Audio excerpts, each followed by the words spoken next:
तो friends, study with bank के current affair session में आपका स्वागत है। ये current affair SSC, banking, railway, state PCS, CDS, CAPF, NDA और अदर कॉम्पिटिटिव एग्जाम आदि में सहायक होंगे। आज की डेट है 21 सितंबर 2020। तो चलिए आज का करंट अफेयर शुरू करते हैं।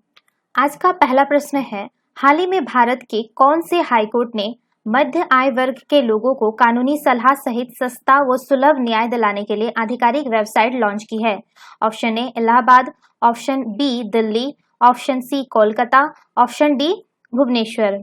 देखिए, इलाहाबाद हाईकोर्ट ने मध्य आय वर्ग के लोगों को कानूनी सलाह सहित सस्ता व सुलभ न्याय दिलाने के लिए आधिकारिक वेबसाइट लॉन्च की है।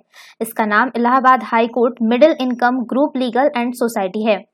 हाईकोर्ट ने सोसाइटी को सुप्रीम कोर्ट की योजना के एक भाग के रूप में लॉन्च किया है। इसका काम मध्य आय वर्ग के लोगों को पैनल अधिवक्ताओं के माध्यम से कानूनी सलाह देने की व्यवस्था करना है। साथ ही आवश्यकता होने पर कोर्ट में उनका प्रतिनिधित्व भी करेगी। उत्तर प्रदेश सरकार कमजोर आय वर्ग, महिला, SC ST, दिव्यांग जन आदि को निःशुल्क विधिक सहायता दे रही है।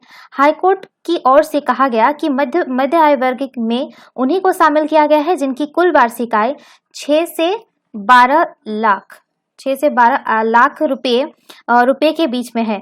यही लोग इसकी सेवा पाने के लिए हकदार होंगे।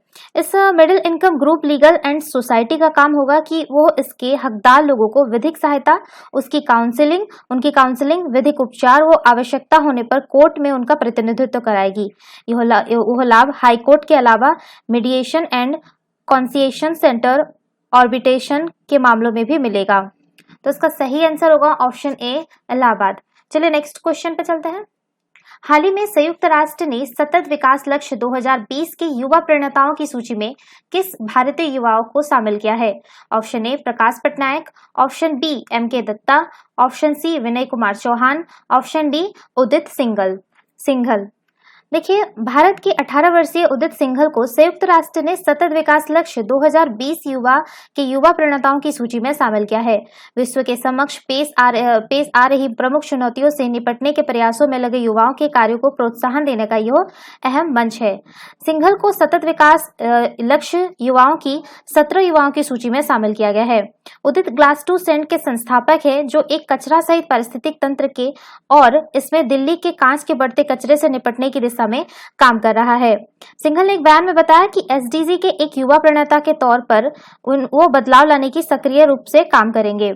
तो इसका सही आंसर होगा ऑप्शन डी उदित सिंघल। चलिए नेक्स्ट क्वेश्चन पे चलते हैं। हाल ही में देश के कौन से राज्य ने इलेक्ट्रिक वाहनों के इस्तेमाल को बढ़ावा देने के लिए चार्जिंग और बैटरी स्वैपिंग स्टेशनों का जाल बिछाने की दिशा में काम शुरू कर दिया है? Option A Gujarat, option B Karnataka, option C Delhi, option D Uttar Pradesh. देखिए, राजधानी में इलेक्ट्रिक वाहनों के इस्तेमाल को बढ़ावा देने के लिए दिल्ली सरकार ने चार्जिंग और बैटरी स्वैपिंग स्टेशनों का जाल बिछाने की दिशा में काम शुरू कर दिया है। इसी कड़ी में dialogue and development commission of Delhi के उपाध्यक्ष जसमीन शाह की अध्यक्षता में दिल्ली के चार्जिंग इंफ्रास्ट्रक्चर वर्किंग समूह की पहली बैठक हुई। बैठक में दिल्ली सरकार ने EV चार्जिंग और बैटरी स्वैपिंग स्टेशनों के दिल्ली भर में नेटवर्क तैयार करने की प्लानिंग शुरू की है। जसमीन शाह ने बताया कि दिल्ली ई वाहन नीति 2020, जिसे परिवहन विभाग ने पिछले महीने अधिसूचित किया था, दिल्ली में इलेक्ट्रिक वाहनों को तेजी से अपनाने के लिए सार्वजनिक चार्जिंग बुनियादी ढांचे पर विशेष बल देती है। दिल्ली में एजेंसियों की बहुलता को देखते हुए दिल्ली में चार्जिंग इंफ्रास्ट्रक्चर स्थापित करने के लिए एक समन्वित रणनीति तैयार करने और क्रियान्वित करने का कार्य चार्जिंग इंफ्रास्ट्रक्चर वर्किंग ग्रुप को सौंपा गया है।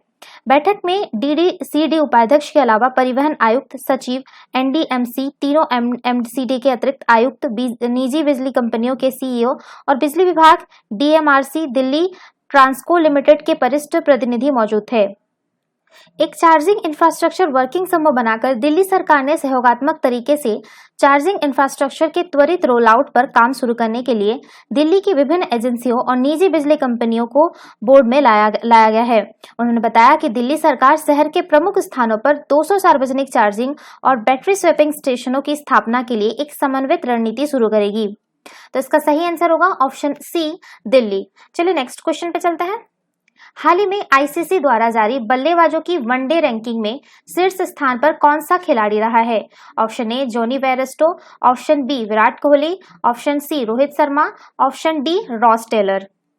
देखिए, भारतीय कप्तान विराट कोहली ने बल्लेबाजों की आईसीसी वनडे रैंकिंग में शीर्ष स्थान कायम रखा, जबकि इंग्लैंड के जॉनी बेयरस्टो हाल में समाप्त हुए सफेद गेंद की सीरीज में ऑस्ट्रेलिया के खिलाफ शानदार प्रदर्शन की बदौलत शीर्ष 10 में जगह बनाने में सफल रहे।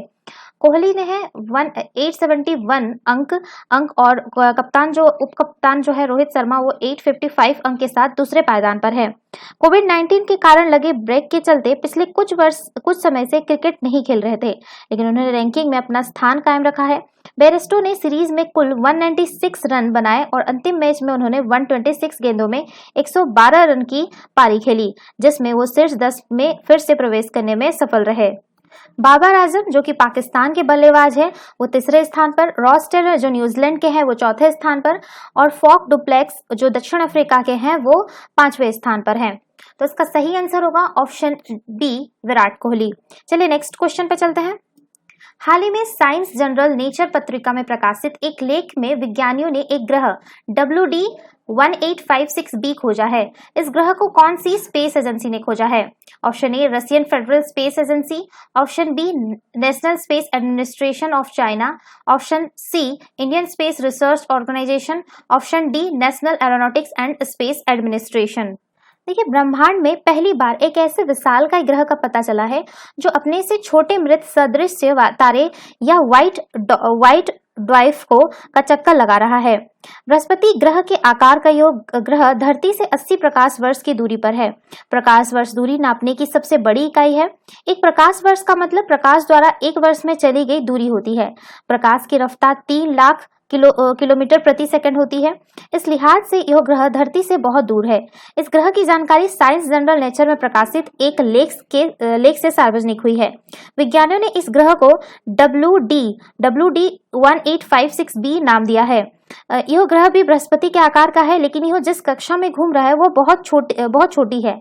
परिणाम स्वरूप इस ग्रह का एक लाल महज 1.4 दिन का होता है। एक साल महज 1.4 दिन का होता है, अर्थात यह अपनी कक्षा में लगभग 1.4 दिन में पूरा कर लेता है।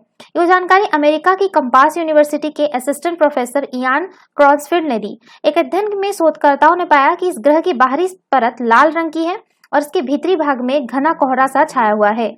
शोधकर्ताओं ने पाया कि ब्रह्मांड में ऐसे भी ग्रह हैं जो किसी तारे या अन्य प्रकाश पुंज की प्रक्रिया करते हुए अपना अस्तित्व कायम किए हुए हैं। WD 1856b सबसे पहले नासा की स्पेस टेलीस्कोप ट्रांजिटिंग एक्सोप्लैनेट सर्वे सैटेलाइट में दिखाई दिया था। इसके बाद खगोलविदों ने कई सप्ताह तक इस पर नजर रखी थी। इसकी प्रक्रिया की गति देखी गई। पाया गया है कि यह एक छोटे से तारे के चक्कर लगा रहा है जो व्हाइट ड्वार्फ जैसा है।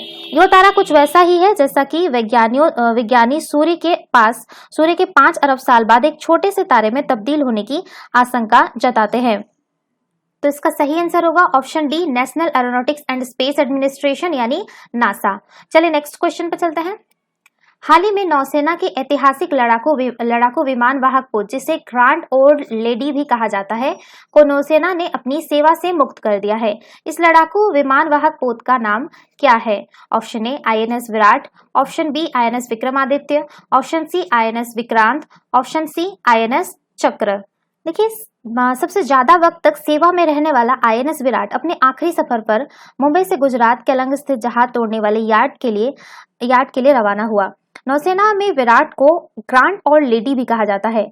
अलंग स्थित श्रीराम ग्रुप ने इस ऐतिहासिक लड़ाकू विमान वाहक पोत को 38.54 करोड़ रुपए में बोली लगाकर अपने नाम किया।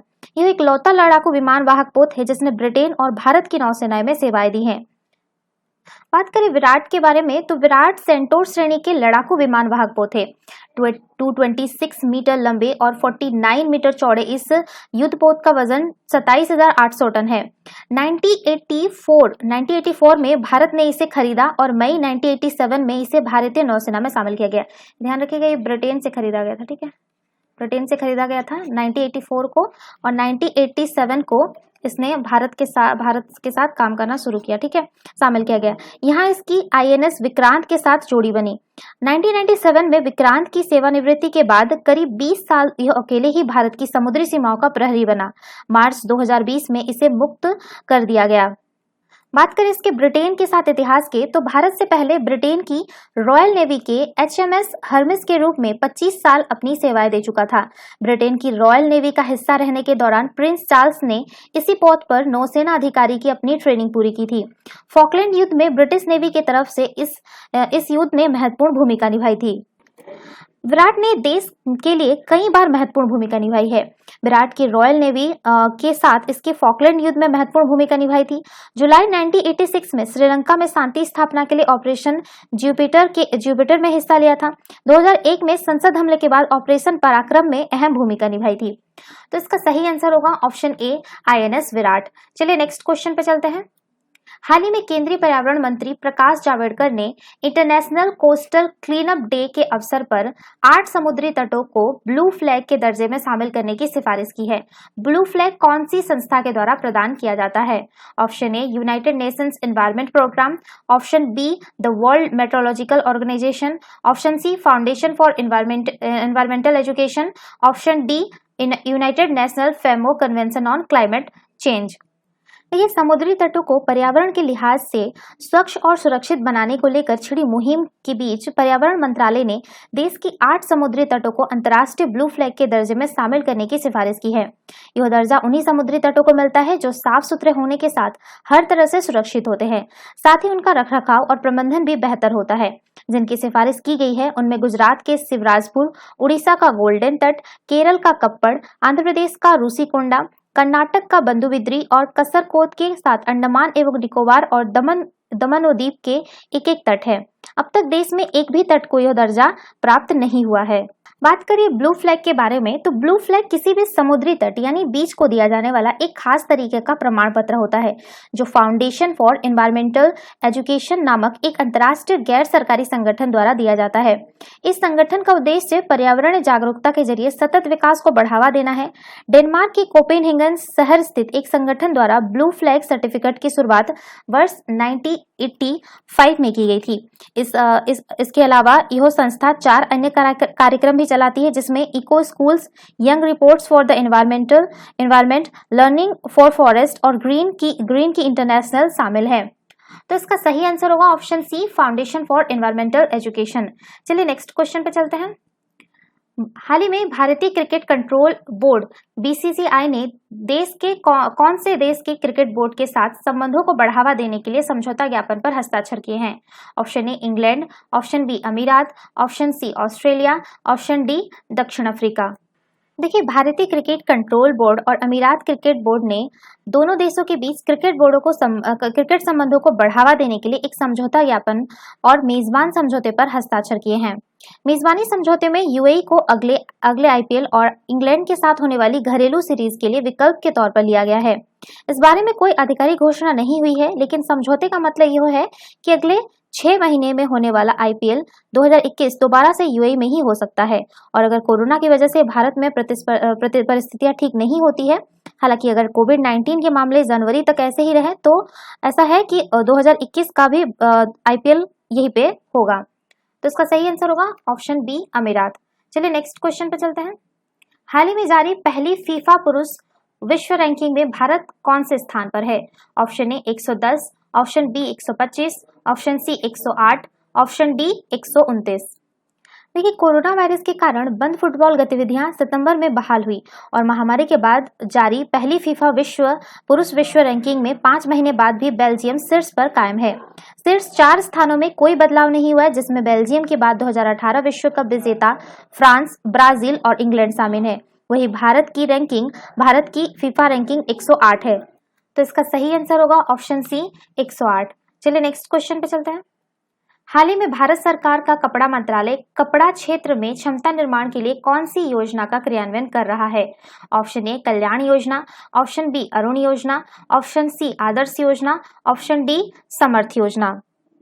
देखिए, भारत सरकार का कपड़ा मंत्रालय कपड़ा क्षेत्र में क्षमता निर्माण के लिए समर्थ योजना का क्रियान्वयन कर रहा है। यह एक प्लेसमेंट उन्मुख कार्यक्रम है जो संगठित क्षेत्र में कताई एवं बुनाई को छोड़कर वस्त्रों की संपूर्ण मूल्य श्रृंखला में 10 लाख युवाओं को कौशल विकास को लक्षित करता है।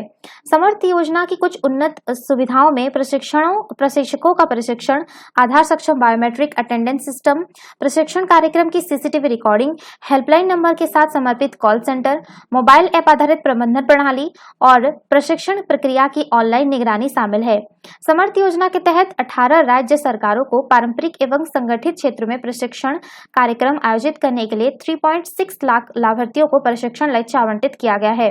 इसके अतिरिक्त कपड़ा मंत्रालय ने संगठित क्षेत्रों में उद्योग उन्मुख प्रवेश स्तर में कौशल कार्यक्रमों के उपक्रम के लिए उद्योग संघों की प्रक्रिया शुरू की है। प्रवेश स्तर के कौशल के तहत कुल 76 उद्योगों को सूचीबद्ध किया गया है और 1.36 लाख लाभार्थियों को प्रशिक्षण लक्ष्य आवंटित किया गया है। इसके अतिरिक्त अपस्किलिंग कार्यक्रम के लिए 44 उद्योगों को 30,000 लाभार्थियों को प्रशिक्षण लक्ष्य आवंटित किया गया है। भारत सरकार ने 1300 करोड़ रुपए के कुल परिव्यय के साथ समर्थ योजना को मंजूरी दी थी। तो इसका सही आंसर होगा ऑप्शन डी, समर्थ योजना।